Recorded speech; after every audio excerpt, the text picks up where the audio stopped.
Hello team, welcome to another ATP Geopolitics video with myself, Jonathan MS Pearce. Ukraine War News Update, third part thereof for the 17th of December 2024. We're going to start in this Geopolitics video with a speech from at the Security Council meeting at the UN on the maintenance of peace and security of Ukraine from yesterday. This is a pretty decent speech, as Yasmina here says. Again, a brilliant speech of Ukraine's ambassador to the UN, Sergei Kyslytsya, in which he lambasted the usual hawkish nonsense written in the Kremlin. Quote, and I'll read through it so it's a little bit quicker than him saying it. But imagine it in a Ukrainian accent. As we are approaching the third anniversary of the three-day military operation, it is obvious that Putin cannot defeat Ukraine militarily. Now he and his generals throw all available reserves onto the battleground in an attempt to grab more lands, regardless of the losses. In October and November, Russian losses reached an unprecedented levels exceeding 40,000 soldiers per month. Remarkably, as follows from the Russian statements, these soldiers are dying in Ukraine's Donbas region in a war against the United States, not against Ukraine. Moreover, Russia claims it has been attacked by the US. You may consider it to be nonsense, and you will be right. But such nonsense circulated most recently by Russian Foreign Minister Lavrov on the sidelines of the OSCE ministerial meeting in Malta serves a calculated purpose. By publicly labelling Ukraine's allies as Russia's primary enemies, the Kremlin sends a message of intimidation. We could do to you what we are doing to Ukraine. Genocidal destruction of energy infrastructure, medium-range ballistic missile strikes. These are the tools to intimidate the free world and discourage it from supporting Ukraine. However, these threats reveal that Putin himself is driven by fear. In truth, he dreads engaging directly with Ukraine's allies. This fear will persist as long as our allies demonstrate unwavering resolve in supporting us, particularly by enabling Ukraine to dismantle Russia's aggressive capabilities, in particular on Russian territory. The only factor that may alleviate his fears is our own weakness and readiness to capitulate.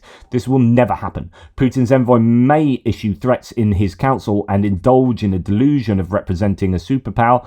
However, the reality is starkly different. Russia's overextended neo-imperial ambitions are steadily unraveling. The Kremlin's intervention in Syria has culminated in failure, and the collapse of its ventures in Africa will follow. Putin's small victorious war against Ukraine will meet the same ignominious end. He knows this, just as he knows that his portraits will soon be reduced to rags, not only in Syria, but in Russia itself. The world must not succumb to the Kremlin's bluff.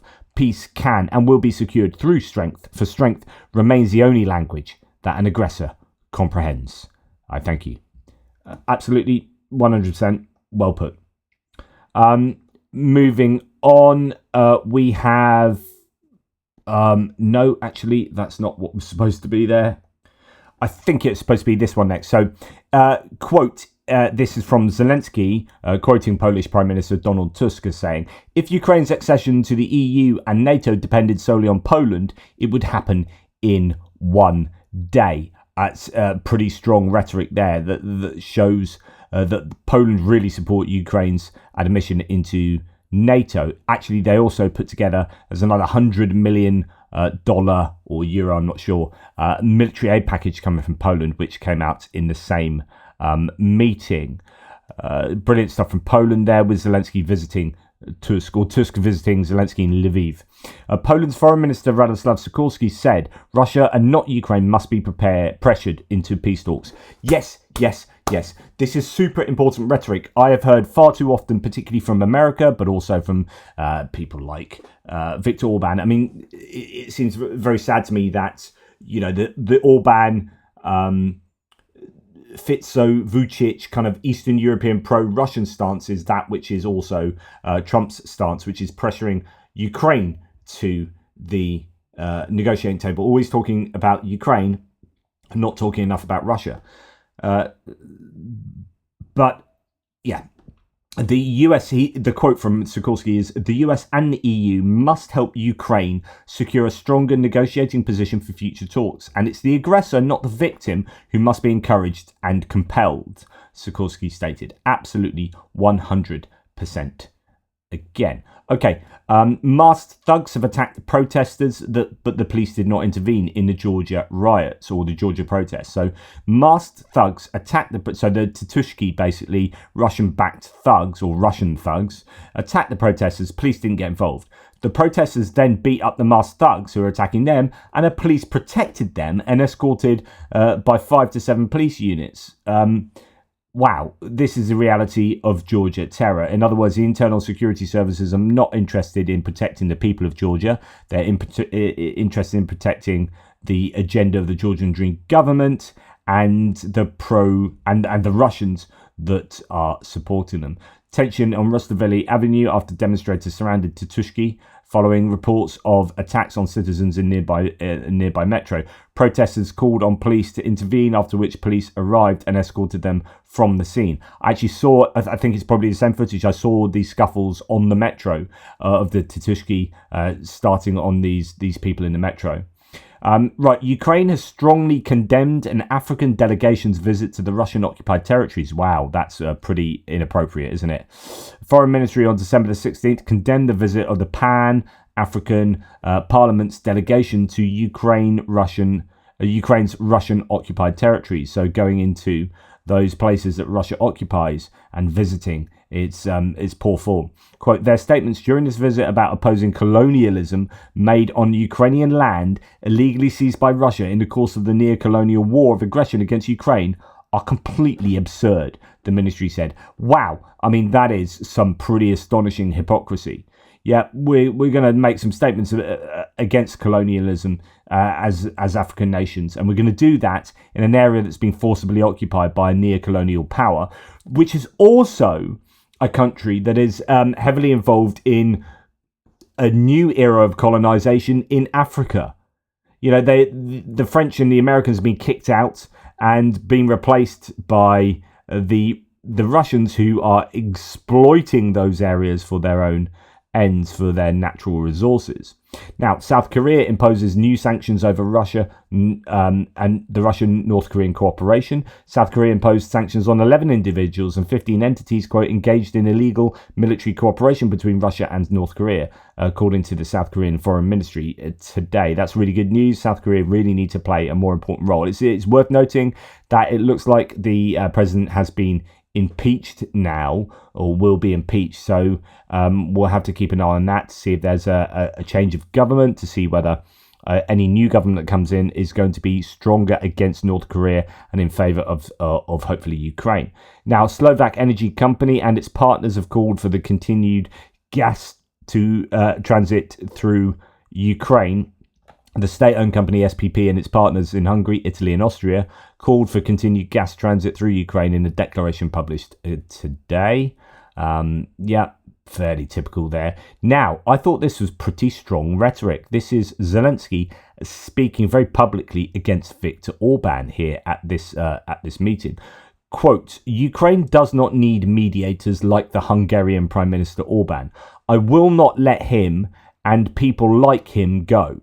We need direct relations with the United States. We are a strong country. We showed it on the battlefield during all of Putin's aggression. Does anyone in Europe have such a modern example? No. Does Orban have such an army? No. How will he pressure Putin? A joke, a smile? Leave it alone, said the president. Quite understand that last part, but he's basically having a right go at Orban there, and rightly so. And I think at some point you just got to cut your losses with some of these leaders and ostracize them. And yeah, I've been arguing about the more you push them away, the more they go to the Russian into the Russian sphere of influence. But I don't know if it's a case of cutting your losses, because the more you feed them carrots, the more they'll just eat the carrots and stay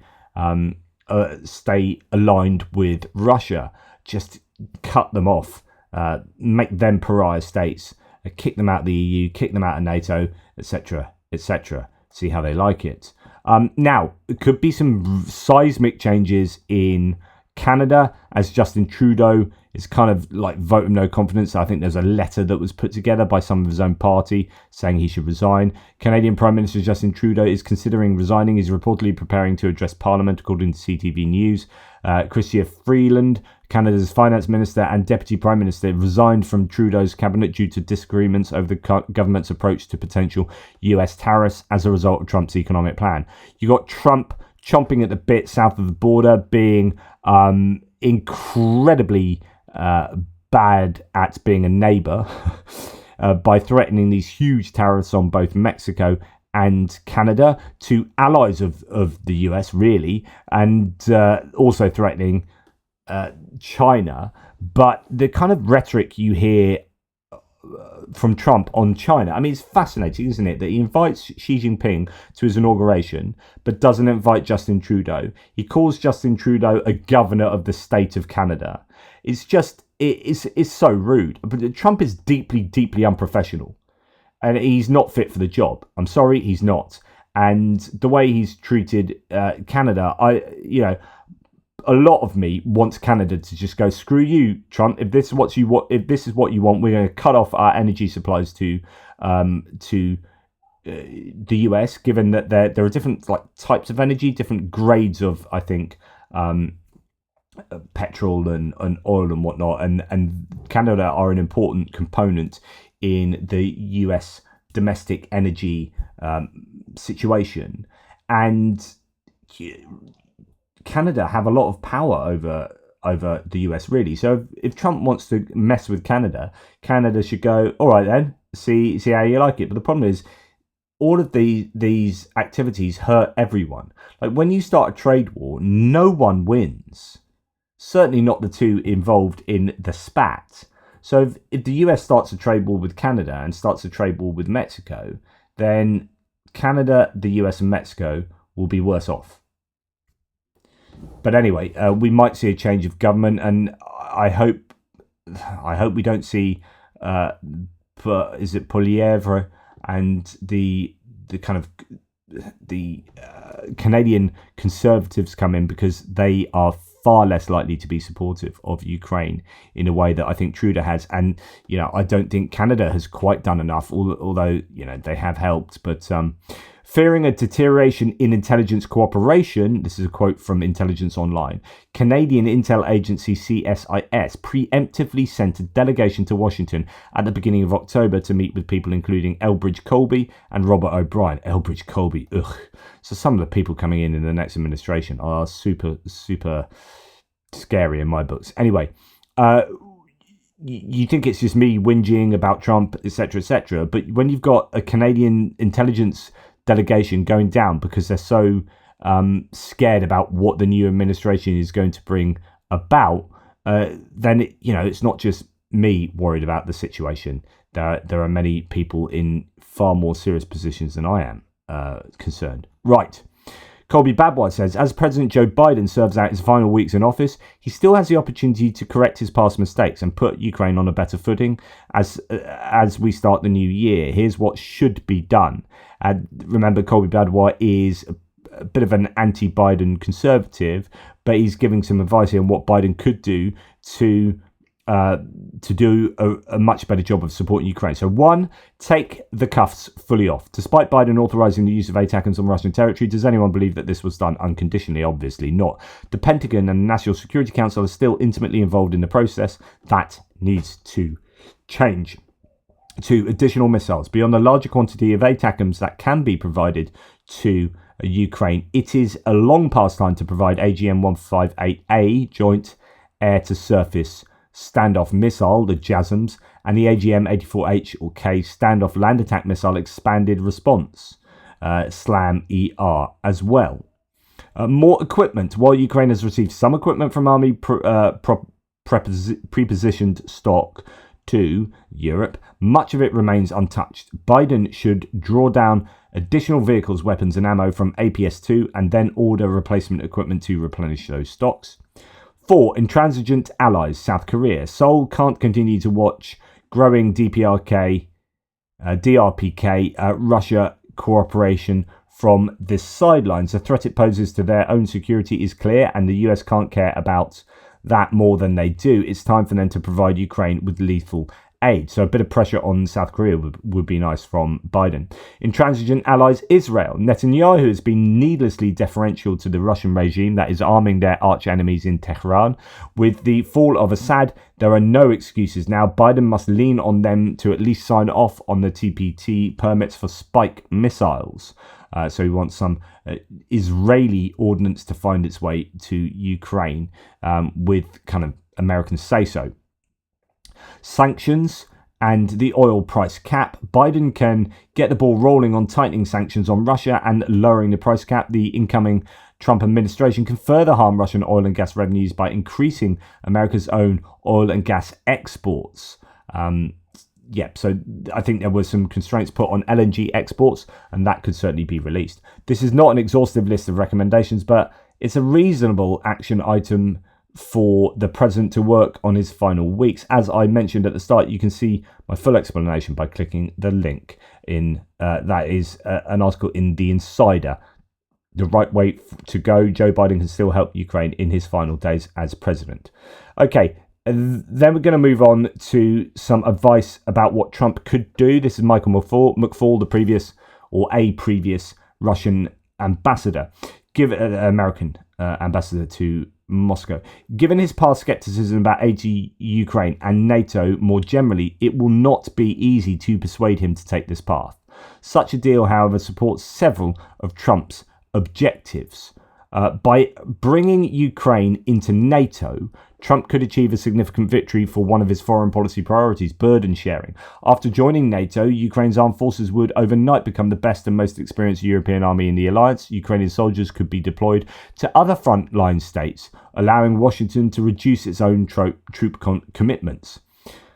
Interesting argument there. Ukraine could also supply other NATO allies, especially those that share a border with Russia, with the air, sea and land drones that the Ukrainian military has mastered in its defense of the country. Trump could explain to the American people that Ukraine's membership in NATO would allow the United States to spend less on European defense and free up resources to contain China's growing influence in the Asia-Pacific region. Such a move should win the support of the many China hawks in Trump's new administration. This plan would prevent the kind of collapse and conquest that followed the US withdrawal from Afghanistan in 2021. It would also produce a lasting peace in Europe, not a temporary ceasefire easily broken by Russia in the future. If Trump succeeded in brokering this settlement, he could become a candidate for the Nobel Peace Prize, an honor he covets. The odds may be stacked against such a plan. Neither Putin nor Zelensky will be easily coaxed to the table. Trump might resent the imperative of having to maintain and even expand support for Ukraine as a means to force negotiations. But an endless war or capitulation to Putin would be far worse. And then for more details on that, you can read his piece in Foreign Affairs, How Trump Can End the War in Ukraine, convince Kyiv to trade land for NATO membership. I keep saying that NATO membership, there's no coincidence that was a first thing on Zelensky's victory plan. They need that as absolute guarantee that they won't be invaded again by Russia at some point in the future. Now, I've mentioned this an awful lot, but it's interesting when other people, pick up on this. Trump doesn't seem to want to insult dictators. In fact, he says very nice things. That press conference that we saw last night that I responded to, that I thought was absolutely terrible, had him saying nice things about Kim Jong-un. Oh, we got on so well. Doesn't talk about them in negative terms as being murderous, genocidal dictators. Notice how Trump constantly mocks trolls and picks fights with our allies and partners. So you've got Justin Trudeau there, the governor of the state of Canada, mocking Zelensky's been mocked in memes that Trump has put online. He mocks the good guys, slags off the bad guys. He mocks the good guys and doesn't slag off the bad guys. So he lets the dictators get away with dictating and being genocidal, and he doesn't call them out on it. And there's the example of Donald Trump in his statement. The great state of Canada is stunned as the finance minister resigns or was fired from her position by Governor Justin Trudeau. That's just really offensive and juvenile as well. What a child. Now, he gave this press conference last night that I went to town on, right? I did a big old breaking news piece because I keep getting, I'm up and down with Trump. Will he end up doing something nice for Ukraine?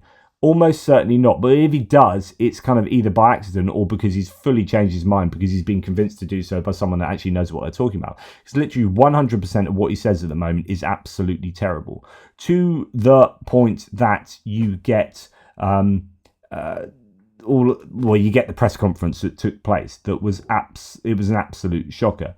In a stunning moment, Donald Trump appears to be attempting to blame Ukraine for Putin's imperialist conquest. This is shameful, says one. We've got Tim White actually pulled together all the Ukraine moments into one 4.5 minute video, which is what I showed you last night. It's absolutely terrible. And what shocks me is that there was factual inaccuracies, just openly factual inaccuracies. So he said that Biden allowed Ukraine to use ATACMS, and as a result, it escalated so that North Koreans joined in the war. No, he allowed the ATACMS to be fired because the North Koreans were already there fighting for, or positioned to fight for, Russia. That's why he lifted restrictions. It wasn't the other way around. He's got that exactly wrong. And he keeps doing stuff like that. He just doesn't understand the war in Ukraine. So anyway, you can go and look through that press conference. Go and check my breaking news video. It's terrible and it doesn't bode well for Ukraine. Everything this man says is bad for Ukraine. It just is. For example, it's nice to say Ukraine, want their land back, but the cities are largely destroyed. No, they're not. Some cities are destroyed in the east. This is true. Are they largely destroyed? No. As a percentage, they are not. No, you don't know what you're talking about. But then it's the point that you should just give up. We shouldn't help Ukraine. That Ukraine should just give up to Russia because some of their land has been taken or some of their cities have been destroyed. Oh, that's it. Oh, right. Well, if you've done that, then it's all yours. Then it's all yours. You have it. He doesn't say anything about who's destroying those cities. He just talks about them being rubble. Oh, how terrible it is they're rubble. No, how terrible it is that they have been bombed to smithereens where they have been bombed by an aggressive invader. It just does my nut in. So I get people on my thread to this video, like Andy S here, who's a big Trump supporter, but also Ukraine supporter. But anytime I criticise Trump, it's like, oh, you're just being silly. John, you're being silly again. You're better than this. What, better than criticising someone who can't, the incoming president of the United States, that can't get basic facts right about the war in Ukraine? It's freaking irresponsible. If Biden said stuff like that, you'd be jumping down his throat. So I'm not having this. I'm not being told that Trump is off limits for criticism and I'm silly to criticize him and you're just showing how silly you are. You're better than this. No, this is what needs to be done. So please substantiate this. Honestly, listen to his words. He was grossly and factually incorrect in a way that is dangerous. It just, it infuriates me that. Someone else points out in that in that press conference, JP, an interesting point that you may have missed. Trump calls Putin President Putin. We've heard this before. Actually, Trump has called him Vladimir, and then in the same time called Zelensky. In this one, he calls him President Putin, but he calls Zelensky the representative of Ukraine. How disrespectful. That's like calling Justin Trudeau the governor of the state of Canada. I missed that one, but that's absolutely terrible. An interesting comment is what one of my mates here, Tom, said. So I'm not going to try and defend Trump, but I do think there are a few things that you're missing. Like a poker player, you can only play the hand you're dealt. We've been dealt Trump by the American voting public, so now we've got to deal with him. My opinion is that he can be played. Zelensky knows this, and that's why he's doing his best to cozy up to him and talk his language. So far, Putin isn't. Zelensky has said he wants peace. Putin has not. I don't think it's worth putting Trump up on any specifics. He's like Grandpa Simpson, just whittering on and saying the first thing that comes into his head. At a very childlike level, it's hard to argue with this position. All the killing is terrible. It's so easy to get dehumanized and think of the Russians as nothing but invaders, but they're people with families, dreams, etc., and a lot of them being conned into fighting. In basic terms, it would be good if the fighting stopped. Trump's not wrong there. Almost anything would be better than a Trump presidency, but you can't judge it by adult criteria because Trump does not think or act like an adult. He can be persuaded, he can be motivated, he can be played. Also, any politician knows it's a hell of a lot harder to actually do stuff than promise the world during a campaign. Trump is a challenge, sure, but one Zelensky and indeed the Western world not one they can't overcome. He'll probably be dead soon anyway. Interesting. I agree with much of that. So thanks, Tom. Another interesting point about language. Note how Trump states many more people have been killed in the Ukraine war with Russia, not the Russian war with Ukraine. This shows Trump's disposition and being a shill for the Kremlin. That's a fascinating point there. Always concentrate on the little things. Really good point from Dominic Ladislaus. But you can't convince some people. I mean, look here. FX Chuck 98, whatever. Jonathan, I can only take a few minutes of your videos. People like you in the US media are an endangered species. In the 2024 election, Trump defeated Harris, but more importantly, he broke the organizing philosophy of the Democrat Party, identity politics, and he destroyed the corporate media in the US. Your videos sound just like the extreme media in the US, represented by MSNBC, CNN, CBS, ABC, NBC, and NYT, The Washington Post, etc. These organizations are laying off staff, cutting salaries, reducing news coverage, and are now up for sale. The media has been so defeated, and even people like Van Jones now admit that Trump has been badly misjudged by the media and is much smarter than anyone in the media or the Democrat Party. It's not quite what he said, actually. But you keep spewing your hate. I'm not spewing. I mean, I do despise Trump, actually, but it's not a position. It's like someone who's so morally bankrupt and is demonstrably so. Like you can listen to who he likes, autocrats and strongmen, and he doesn't appear to like democracy and freedom and Ukraine. So, you know, but if you want to side with that man, then that says more about you, I think, than, well, it says equal stuff about both of us, which is hopefully that I see myself as a fairly decent human being that wants democracy and freedom to exist in the world, and we should fight hard to defend the freedom, our freedom, and the freedom of others. You're just an autocrat wannabe cult member. So, you know, you can tootle off and be that little cult member. That's fine. We have a president who is focused on economic growth. No, he's focused on inflation. Biden has got economic growth in the US better than any other comparable economy and country in the world. If you can't admit that, it's because you're a cult member. For example, offering incentives to companies willing to invest $1 billion in the US. No, he's slashing environmental regulation because apparently land and the environment doesn't matter as long as you can make a bit of money. Price stability, for example, his energy policies. He's said that he would reduce energy bills by 50%. It's another lie. He's going to drill when the Biden administration has been extracting more oil than any other country in the history of planet Earth, etc., etc. Peace in the world, for example, Ukraine and the Middle East. He is not peaceful. He is an appeaser. If you that's what you define as peace, then more fool you. Security, for example, reorganizing the FBI. No, that's not security. That is retribution on the people that have criticized you because he's so thin-skinned and he's such a snowflake, as apparently are you. Health of Americans, for example, everything RFK Jr. is about to do. It doesn't even require answering, you absolute numbnuts. That is, if you think RFK Jr. is going to make America healthier, then you're more stupid than I thought. And government efficiency, for example, all things Doge. Yeah, cut $2 trillion while also advocating for $4 trillion for tax cuts for the rich to be added to the deficit, because it's all about the rich people for you, isn't it? That's the America Donald Trump represents, and I presume you do as well, Ivan. I know you believe you are smarter than Trump. Yes, I do believe that. I'm demonstrably smarter than Trump. He is an idiot, and the team that he is assembling an accumulation of the worst people for those jobs. But in time, I think you and your viewers will see a stronger, safer, and more prosperous America, and perhaps provide some hope for all of the declining nations in the world. Maybe that might happen, but it doesn't look like it at the moment. No.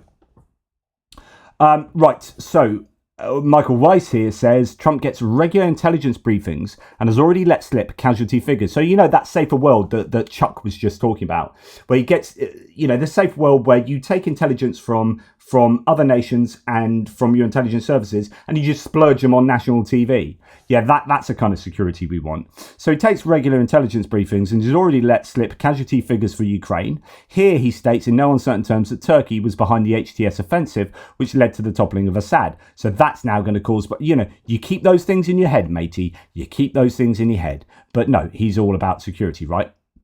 Trump no longer thinks US soldiers would be killed in Syria after Assad is gone, says Recep Soylu. This could undercut his motivation to withdraw from Syria. The caveat is Erdogan himself. So, I could go and play you that, but again, he lets slip things that he shouldn't, and then shows that he is just. Do you know when Chuck said, "You think you're cleverer than Trump"? Yes, I am, because I don't say things like this. Trump said that the United States and Italy have been allies since the time of ancient Rome. The translator's reaction was priceless. The US hasn't existed since the time of ancient Rome. What are you talking about? Nor is actually Italy. My goodness. For a country with just 250 years of existence, they have very old alliances. Thanks, Thierry, for pointing that one out. But no, he is definitely cleverer than me. I know there's different forms of being clever, but he appears to have reached idiocy level in all of these different domains. Now, memos are apparently belonging to the former Syrian regime reveal a covert Israel-Russia back channel aimed at curbing Iranian and Hezbollah arms smuggling and military buildup in Syria, according to a report in Newsline's Mag. Now, interesting here because Israel have had this weird relationship with Russia. Netanyahu has as well. There are some theories that Putin was getting some cancer treatment in Israel, and that is why Israel weren't so obviously anti-Russia. Then they had their own things to worry about, but it appears that they've been fascinating because Russia has actually been helping Iran, or Iran has been helping Russia, but at the same time Israel and Russia have been having this back channel to curb Iranian and Hezbollah arms smuggling throughout Syria. So goodness me, what a hot mess that neck of the woods is. Now, I'm just going to go very quickly to all the drone stuff going on in the US. I talked about this before. I said it's a bit of a mixture of everything. It's mainly like people looking up into the sky for the first time at night ever and actually seeing planes and helicopters and stars and going, they're all drones. So there's a lot of that. Then there are people actually using drones. But it's all like it's the whole nefarious kind of either Iran with motherships of drones or the US doing grow up is my opinion. Sorry if some of you believe that, but we can so easily be sucked in by which sounds exciting. OSINT Defender here says White House National Security Council CSC John Kirby has now said that the New Jersey drone sightings are, quote, and I fully agree with this, which is a combination of lawful commercial drones, hobbyist drones, law enforcement drones, as well as manned fixed-wing aircraft, helicopters, and even stars. That's basically my theory there has just been laid out by John Kirby. Well, it's not my theory. It seems to me fairly obvious that that's what is going on. The question is there an uptick, right? And if there's an uptick, what is that uptick? And it's not to say there won't be the odd nefarious drone operator. I think people are taking a mickey with drones at the moment all around the world. Like I said the other day, there's a Chinese tourist that had a drone landing on an Australian naval vessel and taking footage of that. That needs to stop. Around all these sensitive military places, there needs to be, in fact, we probably need much stronger regulation concerning drones in general. These are relatively new, and I don't think we've caught up in terms of our regulation for them. There are loads of, my mate watches a drone operator channel where he goes and flies over really sensitive places knowing that he's allowed to do so, and he does it to try and get reaction from those places who then come out and challenge him, so the police get called or whatever happens, there's a big argument ensues, and because he knows his legal rights, he kind of wins the day type thing. But that's his channel. He goes around just annoying the crap out of people with drones, right? And my mate gets off on watching that. Fascinating, but it just shows that actually there are not enough regulations concerning those. Now, some of you who love your freedom of speech and no regulation, and we hate regulation, and isn't it great to slash environmental regulation, are probably the same people who go, they shouldn't be allowed to do that. Well, regulation, it's complex and nuanced, and sometimes we need it and sometimes we don't. Now, Mr. Mayorkas has said the Federal Aviation Administration has changed its rules last year so that drones could fly at night. A possible reason, he said, to the recent uptick in sightings along the east coast. So actually, some changes in the regulation allowing them to fly at night means you're probably seeing more at night at the moment than you previously would have done. Officials with the DHS and FBI said they cross-referenced the reported sightings with flight paths related to Kennedy, LaGuardia and Newark Liberty airports and concluded that many of the observed objects were actually planes taking off and landing. Who knew? So anyway, there might be a few drones that need a bit of explanation in terms of like a bit of an uptick in drones, but essentially a lot of them can be explained fairly standard terms. Now, the Biden administration has taken its first step to retaliate for China's broad hack of American telecommunications firms, moving to ban a few remaining operations of China Telecom in the United States. Nothing wrong with this move, but noteworthy, says Shashank Joshi of The Economist, that this sprawling espionage campaign, Salt Typhoon, did not require Huawei or other Chinese-made equipment to succeed, worked just fine against US telcos and their awful security. So there's all this kind of talk about Huawei and these other Chinese entities and trying to, regulate against them, and espionage campaign, the Salt Typhoon, etc., etc. But something else that needs to be done, and you shouldn't necessarily victim blame here, but one needs to be responsible enough to have decent telecoms protection and hacking protection, etc., etc. Right across the Western nations. This is a time of hybrid warfare, and we need to be prepared. Now, Christopher Wray, the FBI, in charge of the FBI, he stepped down. Rather than get sacked by Trump, because he's going to be replaced by, so Trump hopes, Kash Patel. Now, Shashank Joshi is quoting from Lawfare Media here, saying, Ray's public statement is muddled and lengthy, so why he stepped down. It's also cowardly. He will remove himself quietly rather than protecting his people and taking all the incoming flack for as long as he can. So this is the idea that some would argue he should have stayed on and got sacked, and in that intervening time period just do as much protecting as possible of the FBI, given that it's going to be used as a tool for retribution by Kash Patel. He's admitted that. So if you want to argue with me, go and argue with Kash Patel. You just go and see what he said over the last 2 years. Go and look at what Trump has said. Right, this is going to be an arm of retribution against critics of Trump in what looks like a form of autocracy. But there you go. That's just my opinion. Take it for what it is. Thank you for watching. Please like, subscribe and share. Really appreciate your support. And I will speak to you soon. Toodle pips. Oh, please remember to like, subscribe and share. Click my face up there to subscribe. We're over 49,000. Yeah, we're almost at, well, not really almost, but hopefully we're going to soon be at almost 50,139 subscribers. Hopefully by the 2nd of January. I doubt it, but let's try for that. Anyway, take care. Speak soon.